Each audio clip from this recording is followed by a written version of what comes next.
Yo sahabat sektor 7 semuanya, jumpa lagi dengan Mimin ya guys. Hari ini Mimin akan membawakan alur cerita kembalinya sang Raja Neraka. Sebelum kita masuk ke ceritanya, Mimin ucapkan terima kasih sudah bersedia untuk klik video ini. Dan jangan lupa dukung Mimin dengan cara subscribe, like, komen, serta share videonya ya guys. Semoga kalian semua terhibur. Jika ada yang mau berdonasi, boleh ya guys. Link ada di deskripsi. Tak perlu menunggu lama lagi, langsung saja kita masuk ke videonya. Pada video kali ini diceritakan bahwa Raja Neraka dan Gyunwoo tersinggung dengan ucapan orang yang mereka anggap seperti tentara bayaran karena menyinggung tentang tak ada yang sehebat dirinya jika menyangkut tentang pedang. Raja Neraka pun menanggapinya dengan berujar jika orang itu tak usah mengatakan hal yang konyol seperti itu. Karena tak peduli apapun itu, jika menyangkut tentang pedang, dirinya lah yang terhebat. Namun belum selesai ucapan itu, Gyunwoo pun menyela dengan mengatakan jika dirinya adalah Gyunwoo sang kaisar pedang. Namun kata-kata itu tak dihiraukan Raja Neraka dengan mengatakan jika mana mungkin Gyunwoo yang terkuat karena saat ini ada dirinya di sini. Akan tetapi Gyunwoo pun kurang setuju dengan pendapat Raja Neraka itu, sembari beralasan jika sepertinya Raja Neraka tak mengetahui kenapa dirinya dijuluki sebagai kaisar pedang. Itu karena sama halnya dengan raja. Kaisar itu merupakan sosok yang menempati posisi tertinggi. Namun Raja Neraka juga tak menerima hal itu dan mengatakan jika seperti itu berarti dirinya adalah dewa pedang. Mereka berdua pun bertengkar hal sepele tentang julukan itu seperti anak-anak yang sedang berebut mainan dengan saling mencela satu sama lain. Kemudian mayat hidup yang ada di depan mereka berdua pun mengaktifkan pakaian jenazahnya, yaitu pedang pemenggal kepala kaisar. Dan setelah itu, sebuah tebasan pun mendekat di antara Raja Neraka dan Gyunwoo yang masih beradu argumen itu. Raja Neraka pun menahan tebasan itu menggunakan tangan kosong sembari mengatakan kepada Gyunwoo jika dirinya harus jujur, yang terkuat di antara mereka berdua adalah dirinya, sang Raja Neraka. Akan tetapi datang serangan lagi dan Gyunwoo pun mundur ke belakang sembari bersiap menarik pedangnya dengan membenarkan perkataan Raja Neraka itu. Namun saat masih di masa kejayaan Raja Neraka, lalu Gyunwoo pun menarik pedangnya menjelaskan bahwa untuk saat ini dirinya lah yang lebih kuat dari Raja Neraka. Dan setelah itu Gyunwoo melompat menebas serangan mayat hidup itu menggunakan jurus 12 tanda zodiak Scorpio. Bersamaan dengan hilangnya serangan itu, Gyunwoo pun berujar jika dirinya boleh berkata jujur juga, Raja Neraka itu kuat berkat pakaian jenazahnya saja. Mendengar perkataan dari Gyunwoo itu, Raja Neraka pun terlihat sangat kesal dan mengatakan jika yang kuat berkat pakaian jenazahnya itu bukan dirinya, melainkan Gyunwoo. Bersamaan dengan hal itu, Raja Neraka pun memukul tebasan lain yang datang menggunakan api neraka yang ada di tangannya. Akan tetapi pukulan itu tak mengurangi intensitas tebasan yang mendatangi mereka. Jadi saat ini Raja Neraka pun memutuskan untuk memutar otaknya untuk membuat teknik baru. Setelah itu terlihat bahwa Raja Neraka menyiapkan beberapa bola api kecil menggunakan tangan kirinya yang akan digunakan seperti peluru. Kemudian membuat bola api itu berputar sembari mengambil ancang-ancang untuk memukul beberapa bola api itu. Lalu setelah itu dengan kekuatan pukulan Raja Neraka yang sangat luar biasa kuat, bola api itu pun dipukul olehnya sembari tersenyum berkata bola karma. Dikarenakan jurus barunya itu, Raja Neraka pun terlihat ingin menyombongkan hal itu kepada Gyunwoo dengan menyebutkan bukankah itu terlihat keren. Akan tetapi Gyunwoo sudah melompat ke udara dan mengumpat jika Raja Neraka sangat memuakkan dengan tingkahnya seperti itu. Lalu Gyunwoo pun menebas menggunakan 12 tanda zodiak dan mendarat dengan mulus di depan Raja Neraka. Tak hanya itu, Gyunwoo pun berjalan ke arah Raja Neraka sembari berteriak memaki Raja Neraka yang sudah berubah menjadi sangat memalukan seperti itu, dengan bertingkah seenaknya serta kekanak-kanakan. Lalu sambil menarik kerah baju Raja Neraka, Gyunwoo pun protes karena dirinya sudah tak melihat karisma Raja Neraka lagi saat ini. Dan juga merasa kesal dengan menanyakan apakah Raja Neraka memutuskan untuk pensiun serta meninggalkan para bawahannya hanya untuk membuat lelucon seperti saat ini. Kemudian sedikit flashback saat Raja Neraka memutuskan untuk pensiun di depan para bawahannya dengan menunjuk Tolpo untuk menjadi penerusnya. Lalu Raja Neraka menitipkan pakaian jenazahnya kepada Gyunwoo untuk diberikan kepada Tolpo karena dirinya sudah menyerahkan pedangnya. Gyunwoo pun menerima pakaian jenazah itu dan bertanya, apakah alasan sebenarnya Raja Neraka melakukan hal itu. Namun setelah mendengar sesuatu yang sekiranya menjadi pemicu tindakan Raja Neraka untuk pensiun itu, Gyunwoo pun memberanikan diri bertanya apakah Raja Neraka melakukan hal ini untuk mencari Kang Rim, serta untuk meminta maaf karena masalah itu. Akan tetapi Raja Neraka pun tak menanggapi perkataan itu dengan berjalan menjauh dari tempat itu. Lalu kembali ke situasi saat ini, terlihat Raja Neraka dengan santainya melepaskan tangan Gyunwoo dari kerah bajunya. Lalu menjelaskan jika sejujurnya dirinya memang merasa bersalah meninggalkan para bawahannya seperti itu. Namun dirinya tak menyesalinya sama sekali, karena dirinya percaya bahwa para bawahannya itu bisa bertahan dengan baik meski tanpa dirinya. Raja Neraka pun menepuk pundak Gyunwoo sembari melewatinya dan tiba-tiba sudah memegang pedang Gyunwoo yang dirinya taruh di atas pundaknya sembari mengatakan jika entah para bawahannya itu menganggap dirinya bagaimana, tapi sesungguhnya dirinya tidaklah sempurna. Melihat Raja Neraka yang sudah membawa pedangnya, Gyunwoo pun terkejut karena dirinya tak sadar pedangnya telah diambil oleh Raja Neraka. Kemudian Raja Neraka pun menebas seluruh tebasan yang dikeluarkan oleh pakaian jenazah mayat hidup yang mereka lawan itu seperti sedang melakukan sebuah tarian pedang, dan ditutup dengan tebasan bertubi-tubi ke arah mayat hidup itu. Kemudian setelah itu dengan bangga sambil mengacungkan jempolnya dan mengembalikan pedang Gyunwoo, Raja Neraka berujar jika teknik pedang miliknya jauh lebih sempurna dari milik Gyunwoo. Gyunwoo pun tak bisa berkata-kata dan mengambil pedang itu serta menyarungkannya kembali. Akan tetapi Raja Neraka pun akhirnya mengeluarkan kekesalannya dengan mengatakan kepada Gyunwoo untuk tak marah tiba-tiba seperti sebelumnya atau dirinya akan menghabisi nyawa Gyunwoo. Menanggapi perkataan Raja Neraka itu, Gyunwoo pun terlihat merinding dan langsung meminta maaf kepada Raja Neraka. Namun mereka berdua terlihat sedikit terkejut dengan apa yang terjadi kepada mayat hidup yang mereka lawan saat ini, yang tak terluka sedikit pun. Sedangkan di sisi lain, mayat hidup yang sebelumnya ditebas oleh Raja Neraka itu pun terlihat tersenyum bahagia karena tubuhnya saat ini sedang dipenuhi oleh kekuatan serta memuji jika teknik pedang yang ditunjukkan kepadanya itu sangat lezat. Bersamaan dengan hal itu, dia pun mengayunkan pedangnya ke arah Raja Neraka dan Gyunwoo serta bisa dihindari oleh mereka berdua. Raja Neraka pun sedikit terkejut karena dia bisa bertahan dari serangan yang dirinya berikan sebelumnya. Lalu mayat hidup itu pun tersenyum sembari menjelaskan bahwa itulah kekuatan dari pakaian jenazahnya yang bernama pedang pemenggal kepala kaisar. Jika dirinya terluka karena terkena pedang, maka dirinya bisa menyerap teknik pedang itu dan menggunakannya. Lalu dengan sombongnya menjelaskan jika itulah alasan kenapa dirinya bisa memiliki teknik pedang terkuat. Selama lawannya menggunakan pedang sebagai senjatanya, maka dirinya tak akan pernah bisa terkalahkan. Bersamaan dengan hal itu, mayat hidup itu pun melakukan gerakan milik Raja Neraka yang anggun seperti sebuah tarian pedang untuk menyerang mereka berdua.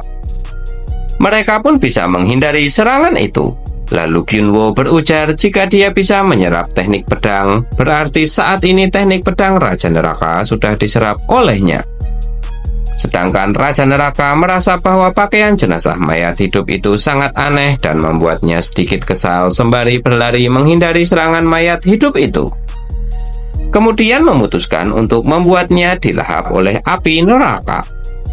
Bersamaan dengan hal itu, Raja Neraka pun melompat ke udara dan melepaskan api neraka ke arah mayat hidup itu dari depannya. Sedangkan Gyunwoo dari belakang menyerang menggunakan pedangnya, yaitu 12 tanda zodiak Scorpio. Mayat hidup itu pun terlihat senang dan tak menghindari serangan dari Gyunwoo itu. Lalu setelah itu dia pun meniru teknik pedang Gyunwoo dan digunakan untuk menyerang Gyunwoo. Namun dengan tenang, Gyunwoo pun merasa jika hal ini sangat menarik, karena ternyata teknik pedangnya memang berhasil diserap olehnya. Kemudian mayat hidup itu pun tertawa bahagia dengan kondisinya saat ini yang tengah memiliki kekuatan yang meluap-luap dan mengalir dengan deras. Lalu dengan membabi buta melakukan tebasan berulang-ulang ke arah Raja Neraka dan Gyunwoo. Kemudian dengan sombongnya dia merasa luar biasa dan mengatakan akan menghabisi mereka berdua serta bersiap menggunakan teknik 12 tanda zodiak Aries milik Gyunwoo. Setelah serangan itu dilancarkan, mayat hidup itu pun tersenyum bahagia karena kekuatan mereka berdua saat ini akan menjadi santapannya dan akan membuat dirinya menjadi pendekar pedang terkuat di dunia. Akan tetapi kesenangan itu tiba-tiba sirna karena Raja Neraka dan Gyunwoo terlihat baik-baik saja tanpa luka sedikit pun. Terlihat saat ini mereka berdua sedang mengobrol, membahas dan meragukan jika pakaian jenazah milik mayat hidup itu mungkin tak akan sanggup menyerap teknik pedang mereka berdua tanpa terjadi masalah apapun, dan memutuskan untuk menunggu apa yang akan terjadi setelahnya. Sedangkan mayat hidup itu pun terkejut dengan keadaan mereka berdua yang baik-baik saja setelah menerima serangan sebesar itu. Namun tiba-tiba dia pun merasa mual dan langsung muntah-muntah. Melihat kejadian itu, Raja Neraka dan Gyunwoo pun merasa jika mayat hidup itu terlihat menyedihkan. Lalu setelah itu Raja Neraka pun memanggil neraka hitam. Bersamaan dengan hal itu, tubuh mayat hidup itu pun diikat oleh Raja Neraka menggunakan neraka hitam. Kemudian setelah itu Raja Neraka berjalan mendekati mayat hidup itu sembari mengatakan jika mayat hidup itu terlalu serakah makanya langsung muntah-muntah. Lalu menanyakan berapa lamakah dia sudah melatih teknik pedangnya karena terlihat sangat percaya diri menggunakan pedang. Mayat hidup itu pun berteriak menanggapi hal itu dengan mengatakan bahwa Raja Neraka menuduh dirinya seorang pemalas. Padahal dirinya sudah berlatih selama 500 tahun. Bahkan setelah menjadi mayat hidup pun dirinya tetap berlatih. Mendengar hal itu, Raja Neraka pun terlihat meremehkannya lalu bertanya kepada Gyunwoo berapa lama waktu yang dia perlukan untuk menyempurnakan satu teknik pedangnya. Mendengar hal itu, Gyunwoo pun merasa ragu berapa lama dia bisa melakukannya. Namun sepertinya dirinya bisa melakukannya selama 2000 tahun. Akan tetapi mayat hidup itu pun tak percaya jika untuk satu teknik pedang itu membutuhkan waktu 2000 tahun untuk menyempurnakannya, dan menuduh jika mereka saat ini sedang berbohong kepadanya. Namun dengan santainya Gyunwoo menjelaskan jika dirinya tak memaksa agar dia bisa mempercayainya. Tapi hal seperti yang barusan dia alami itu sudah menjadi bukti bahwa dia hanya menggunakan teknik pedang itu asal-asalan, tanpa mengetahui prinsip yang terkandung di dalamnya. Mendengar penjelasan Gyunwoo itu, mayat hidup yang sudah tertangkap pun tambah emosi sembari berujar jika dirinya tak perlu mengetahui hal semacam itu. Karena dirinya sudah menggunakan pedangnya untuk menebas banyak ratusan kali di kehidupan sebelumnya tanpa mengetahui tentang prinsip semacam itu. Mendengar perkataan itu, Raja Neraka pun tertawa dengan jawaban dari mayat hidup itu. Namun langsung berubah 360 derajat menjadi menyeramkan sembari mengatakan jika ternyata mayat hidup di depannya ini merupakan seorang pendosa. Bersamaan dengan hal itu, tali yang mengikat mayat hidup itu pun tertarik dan mengencang yang membuat mayat hidup itu pun terkejut. Lalu berteriak sambil mengumpat ke arah Raja Neraka dengan menanyakan apa yang akan dia lakukan kepada dirinya saat ini. Mendengar hal itu, Raja Neraka pun sambil menyiapkan tali di tangannya berujar jika pantas saja dari tubuhnya tak tercium aroma darah. Ternyata dia pernah membunuh di kehidupan sebelumnya. Lalu dengan ekspresi yang mengerikan, Raja Neraka bertanya, apakah dia sudah menerima semua hukumannya di neraka? Dan tali yang ada di tangannya pun disiapkan untuk menghukumnya karena sepertinya dia belum menerima seluruh hukumannya di neraka. Jadi pantas saja tak ada tanda-tanda penyesalan terlihat padanya saat ini. Melihat wajah mengerikan Raja Neraka itu, mayat hidup itu pun mengeluarkan keringat dingin ketakutan. Lalu berujar jika tatapan mata dari Raja Neraka sangatlah menyeramkan seperti orang gila. Dan meminta agar Gyun-woo tak berdiam diri saja. Terlihat bahwa Gyun-woo sedang ingin pergi dari tempat itu karena saat ini dirinya harus memberi makan Tuan Tolpo. Namun mayat hidup itu pun mengomentari jika saat ini Gyun-woo hanya mencari alasan agar bisa pergi dari tempat ini. Akan tetapi Gyun-woo tak memperdulikan kata-kata itu dan menambahkan jika ada pepatah lama yang mengatakan jika tak bisa menghindarinya maka nikmati saja. Sedangkan mayat hidup itu dalam hatinya merasa bahwa hanya orang yang kurang waras saja yang menikmati saat dicambuk. Dan dengan ekspresi mengerikannya setelah kepergian dari Gyun-woo, Raja Neraka pun mengatakan bahwa ini adalah saatnya untuk memberikan hukuman. Kemudian berpindah di rumah sakit. Saat ini terlihat bahwa Ji-woo sedang berada di depan ruang operasi menunggu seniornya Yuna dioperasi. Di sana dia ditemui oleh dokter yang menjelaskan bahwa operasinya berjalan dengan lancar. Lalu seseorang juga datang dengan tergesa-gesa menanyakan apakah Yuna baik-baik saja dan menanyakan apa yang sebenarnya sudah terjadi. Ji-woo pun menanggapinya dengan menjelaskan bahwa sepertinya Yuna diserang oleh mayat hidup lain saat sedang menangkap satu mayat hidup di atap. Orang yang datang itu pun merasa kesal karena masih ada satu kaisar langit lagi yang tersisa serta menanyakan bagaimana proses evakuasi orang yang ada di atas atap kepada Ji-woo. Ji-woo pun menjelaskan jika kedua orang itu sudah dievakuasi dengan aman. Namun respon orang yang ada di depan Ji-woo itu pun berbeda karena seharusnya orang yang harus dievakuasi hanya ada satu orang. Tapi Ji-woo menyalahnya karena di atas atap ada seorang kakek yang sedang bersama dengan cucunya. Di tengah perbincangan itu, tiba-tiba terdengar suara Baek-woo yang menghubungi dirinya. Dia menginfokan jika saat ini Raja Neraka sudah kembali dan sudah menemukan di mana lokasi Dong Bangsa berada saat ini. Dan dirinya akan mengirimkan lokasinya kepada Ji-woo sekarang. Ji-woo pun mengerti lalu bertanya bagaimana caranya Raja Neraka bisa tahu lokasi Dong Bangsa berada saat ini. Menanggapi hal itu, Raja Neraka pun menjelaskan jika ada satu mayat hidup di tempat yang telah diketahui sebagai kediaman Dong Bangsa. Dia bersedia mengatakan semua yang diketahuinya setelah dirinya sedikit mencambukinya. Akan tetapi setelah Raja Neraka selesai mengatakan hal itu, tiba-tiba sambungan telepon itu pun terputus. Dan dengan ekspresi yang kesal, Raja Neraka berujar kepada Baek-woo bahwa sepertinya Ji-woo salah paham dengan situasinya. Baek-woo pun hanya bisa tersenyum menanggapi hal itu.